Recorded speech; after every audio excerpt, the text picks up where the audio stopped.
Hello everyone, स्वागत है आप सभी का एग्जाम गुरु यूट्यूब चैनल में।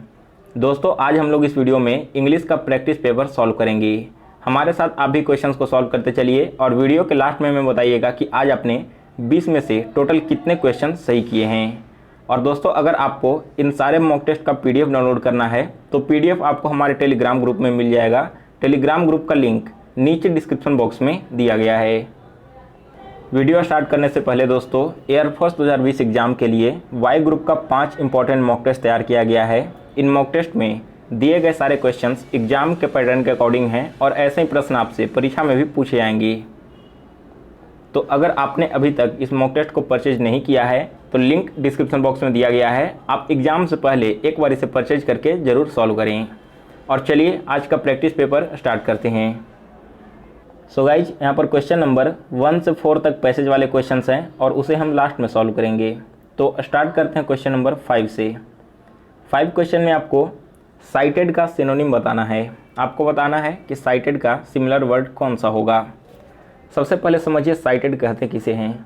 दोस्तों, साइटेड का बहुत सारा मतलब होता है, जैसे किसी को जैसे किसी का हवाला करना, यानी कि आप लोग किसी का उदाहरण देते हैं या फिर किसी को मेंशन करते हैं अपने बातों में तो उसे हम साइटेड बोलते हैं, यानी कि इसका सिमिलर वर्ड हो जाएगा मेंशन्ड।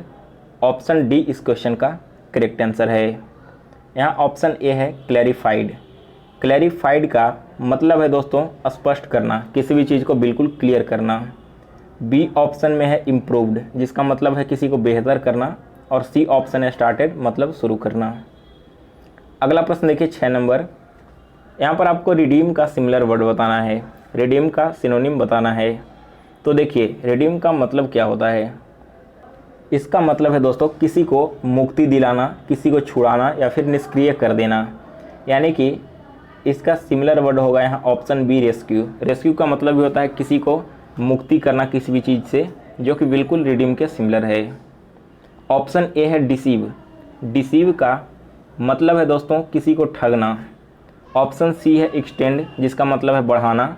और डी ऑप्शन है प्लीजेंट। प्लीजेंट का मतलब होता है सुहावना, यानी कि आनंददायक। नेक्स्ट क्वेश्चन देखिए, क्वेश्चन नंबर 7 और 8 में आपको एंटोनिम बताना है। तो सबसे पहले है डीसोलेट का एंटोनिम। दोस्तों, डीसोलेट इसका मतलब क्या होता है। इसका मतलब होता है अकेला या फिर सुनसान। तो इसका अपोजिट होगा डिलाइटेड, यानी कि ऑप्शन ए इस क्वेश्चन का करेक्ट आंसर है। और डिलाइटेड का मतलब क्या होता है दोस्तों। डिलाइटेड का मतलब है आनंदित होना, हर्षित होना या फिर सुखी रहना। मैंने आपको डीसोलेट का मतलब क्या बताया था कि सूना या फिर उजड़ा हुआ, बिल्कुल निर्जन स्वभाव का। और इसका जस्ट अपोजिट है डिलाइटेड, जिसका मतलब होता है हर्षित या फिर आनंदित। ऑप्शन बी है हेटफुल। हेटफुल का मतलब क्या है। इसका मतलब है घृणा करने योग्य। सी ऑप्शन में है माइसर। माइसर का मतलब होता है दोस्तों कंजूस। और डी ऑप्शन है एजिटेट, जिसका मतलब है उत्तेजित करना। नेक्स्ट है क्वेश्चन नंबर 8। इरिटेबल का एंटोनिम आपको बताना है। और इरिटेबल का मतलब होता है चिड़चिड़ा स्वभाव का या फिर क्रोधी। तो इसका अपोजिट हो जाएगा ऑप्शन सी चीयरफुल। चीयरफुल का मतलब होता है दोस्तों हंसमुख स्वभाव का, जो कि बिल्कुल इरिटेबल के अपोजिट है। ऑप्शन ए देखिए, ऑप्शन ए है ट्रबलसम, जिसका मतलब है कठिनाई देने वाला। बी ऑप्शन है काइंड। काइंड का मतलब होता है दयालु। और डी ऑप्शन है सल्की, जिसका मतलब है रूठा हुआ। अगला क्वेश्चन देखिए, क्वेश्चन नंबर 9 है choose one word for the following expression. One who studies human mind. जो मनुष्य के दिमाग को पढ़ता है इसे हम क्या कहते हैं। इसे बोला जाएगा साइकोलॉजिस्ट, यानी कि डी ऑप्शन इस क्वेश्चन का करेक्ट आंसर है। फर्स्ट ऑप्शन है डर्मेटोलॉजिस्ट। डर्मेटोलॉजिस्ट किसे कहते हैं दोस्तों। यह बोला जाता है चर्म विशेषज्ञ को, यानी कि जो स्किन की केयर करता है, स्किन के बारे में अध्ययन करता है, उसे बोला जाता है डर्मेटोलॉजिस्ट। बी ऑप्शन है ओरोलॉजिस्ट, जिसका मतलब है पर्वत वैज्ञानिक, यानी कि जो पर्वत का अध्ययन करते हैं इसे बोला जाएगा ओरोलॉजिस्ट। अगला क्वेश्चन देखिए, क्वेश्चन नंबर 10 है टू पुट ऑन फ्लेश का मतलब आपको बताना है। दोस्तों, द पुट ऑन फ्लेट इसका मतलब होता है वेट गेन करना, यानी कि वजन बढ़ाना। सो ऑप्शन ए इस क्वेश्चन का करेक्ट आंसर है टू गेट वेन। अगला क्वेश्चन देखिए, क्वेश्चन नंबर 11 है spot the correctly spelled word. यहाँ पर एक वर्ड का 4 स्पेलिंग दिए गए हैं, तो आपको बताना है कि इनमें से कौन सा स्पेलिंग करेक्ट है? दोस्तों अपॉर्चुनिटी का करेक्ट स्पेलिंग क्या होता है? यह हो जाएगा OPPORTUNITY, यानी कि ऑप्शन बी इस क्वेश्चन का करेक्ट आंसर है। और दोस्तों अपॉर्चुनिटी का मतलब होता है अवसर। नेक्स्ट है क्वेश्चन नंबर 12। यहाँ पर एक सेंटेंस दिया गया है और आपको बताना है कि सेंटेंस के किस पार्ट में एरर है। तो सेंटेंस क्या है? A block of residential flats are coming up near our house. आपको बताना है कि सेंटेंस के किस पार्ट में एरर है और गलत जगह पर आपको क्या पुट करना है जिससे सेंटेंस सही हो जाए। तो दोस्तों सेकंड ऑप्शन में जो आर कमिंग अप है ना, यह गलत है। यहाँ पर प्लूरल नहीं यूज किया जाएगा हेल्पिंग वर्ब, प्लूरल की जगह सिंगुलर हेल्पिंग वर्ब यानी कि इज कमिंग अप होगा। अब समझिए ऐसा क्यों हुआ। यहाँ पर देखो, अब ब्लॉक ऑफ, आपको क्या दिख रहा है? कोई भी सेंटेंस ए से स्टार्ट हो रहा हो तो जो आने वाला हेल्पिंग वर्ब होगा ना, वो फर्स्ट सब्जेक्ट के अनुसार होगा। यहाँ पर जो ब्लॉक सब्जेक्ट है उसके अनुसार से हेल्पिंग वर्ब आना चाहिए। और आप देख रहे हो कि जो ब्लॉक है वो क्या है? एक सिंगुलर नाउन है, लेकिन यहाँ जो फ्लैट्स है क्या है? वो प्लूरल है। यहाँ पर हेल्पिंग वर्ब फ्लैट्स के अनुसार यूज कर दिया गया है, जो बिल्कुल गलत है। आपको फर्स्ट सब्जेक्ट के अनुसार से अपना हेल्पिंग वर्ब चूज करना है, इस बात का आप लोग ध्यान रखिएगा। Next question number 13। In Shakespeare's play is evergreen, Shakespeare's play represents. देखिए एक सेंटेंस दिया गया है। सेंटेंस क्या है? Shakespeare's play is evergreen. जो शेक्सपियर्स का प्ले है वो हमेशा चलता है, एवरग्रीन है। इसमें आपको बताना है कि शेक्सपियर्स प्ले क्या है। दोस्तों यह एक पॉजिटिव केस है, यानी कि बी ऑप्शन इस क्वेश्चन का करेक्ट आंसर है। अब समझिए पॉजिटिव केस होता क्या है? यह किसी भी चीज़ का ऑनरशिप डिनोट करता है। यहाँ पर जो प्ले है वो किसका है? प्ले है शेक्सपियर का ना। एपॉस्ट्रोफी एस के साथ में इस तरह के जो अगर वर्ड्स दिए गए हैं तो आप समझना क्या है, पॉजिटिव केस है। ऑप्शन बी इस क्वेश्चन का करेक्ट आंसर है। अगला प्रश्न है 14 नंबर। Plural of pony. पोनी का आपको प्लूरल बताना है दोस्तों। और पोनी क्या होता है? यह एक छोटे प्रकार का घोड़ा होता है जिसे टमटम खींचने के लिए उपयोग किया जाता है। तो पोनी का प्लूरल होगा यहाँ पर पोनीज, यानी कि बी ऑप्शन इस क्वेश्चन का करेक्ट आंसर है, PONIES। Next question number 15 question में आपको कॉल्ट का फेमिनिन बताना है। तो दोस्तों कॉल्ट जिसका मतलब होता है बछड़ा, इसका फेमिनिन होगा फिली, यानी कि सी ऑप्शन इस क्वेश्चन का करेक्ट आंसर है। नेक्स्ट देखिए क्वेश्चन नंबर 16 में आपको खाली स्थान भरना है। These are the boys dash work hard. तो यहाँ पर दोस्तों प्रीपोजिशन यूज होगा हु का। यह वही लड़के हैं जो कड़ी मेहनत करते हैं। The boys who work hard कहने का मतलब है कि वही लड़के हैं जो कड़ी मेहनत करते हैं। Next question number 17। Either of these roads dash to the railway station. यहाँ पर आपको वर्ब यूज करना है।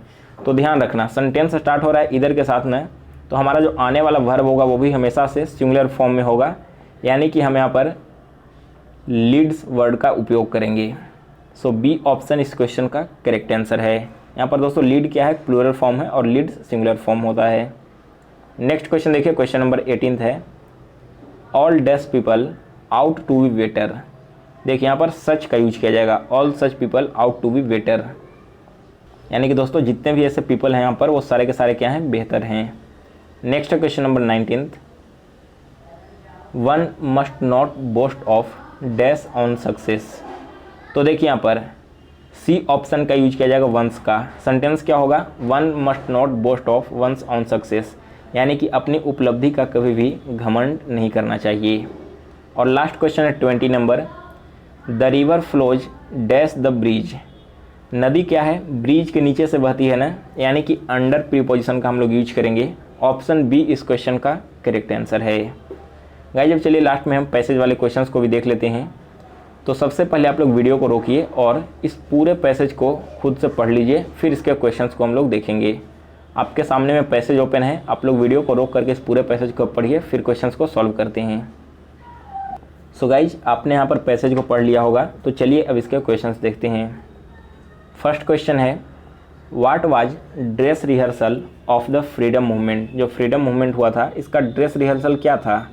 यह था दोस्तों एक चंपारण सत्याग्रह, यानी कि डी ऑप्शन इस क्वेश्चन का करेक्ट आंसर है।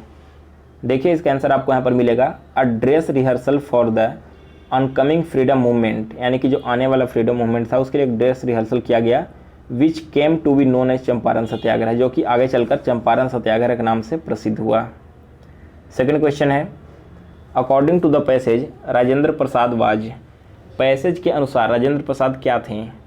तो देखिए, वैसे तो हम सभी लोग जानते हैं कि डॉक्टर राजेंद्र प्रसाद हमारे देश के पहले राष्ट्रपति बने हैं, लेकिन पैसेज में ऐसा कोई भी स्टेटमेंट आपको नहीं दिखेगा जिसमें यह कहा गया हो कि राजेंद्र प्रसाद कौन से प्रेसिडेंट बने हैं, यानी कि किस नंबर पर बने हैं। यहाँ पर केवल यही लिखा गया है कि doctor Rajendra Prasad became the president of the Indian republic in 1952। और हमसे जो प्रश्न पूछा गया है वो क्या कहा गया है कि अकॉर्डिंग टू पैसेज, आपको पैसेज के अनुसार से जवाब देना है, तो इसलिए आपका डी ऑप्शन करेक्ट आंसर होगा, not clear from the passage. अगला क्वेश्चन है 3 number, which of the following is not true in context of the passage, passage के कंटेक्स्ट में, संदर्भ में कौन सा स्टेटमेंट सही नहीं है? तो देखिए, Mahatma Gandhi had participated in Champaran Satyagraha, बिल्कुल करेक्ट है। Rajendra Prasad had participated in Champaran Satyagraha, यह भी बिल्कुल करेक्ट है। And Rajendra Prasad had participated in freedom movement, ये तीनों स्टेटमेंट आपको पूरे पैसेज में देखने को मिल जाएंगे। लेकिन जो सी ऑप्शन है, Rajendra Prasad had not participated in freedom movement, यह गलत है कि राजेंद्र प्रसाद ने स्वतंत्रता आंदोलन में भाग नहीं लिया था। और लास्ट क्वेश्चन है आज के पैसेज का 4 number, approximately what was age of Rajendra Prasad when he became president, यानी कि जब वे राष्ट्रपति बने तब उनकी उम्र क्या थी? उस टाइम दोस्तों उनकी उम्र थी 68 ईयर्स, यानी कि बी ऑप्शन इस क्वेश्चन का करेक्ट आंसर है। और देखिए एज आप लोग कैसे कैलकुलेट कर सकते हो, उन्होंने 36 ईयर अपना पॉलिटिकल लाइफ कंप्लीट किया, तब जाकर वे प्रेसिडेंट बने। और वे पॉलिटिकल लाइफ में इंटर कब किए थे? जब वे 32 ईयर्स के थे। अगर आप 32 को 36 से ऐड करोगे तो यह क्या होगा? यह हो जाएगा 68। सो गाइज, आज का पैसेज समाप्त हुआ। तो आप सभी लोग हमें कमेंट करके बताइए कि आज आपने टोटल 20 में से कितने क्वेश्चन सही किए हैं। और अगर आप इस चैनल पर नए हो तो इस चैनल को सब्सक्राइब कर बेल नोटिफिकेशन को ऑन कर लें। और जिन लोगों ने अभी तक हमें इंस्टाग्राम पर फॉलो नहीं किया है, मेरा इंस्टा आईडी आपको स्क्रीन पर दिख रहा है, इस आईडी से हमें फॉलो भी कर सकते हैं।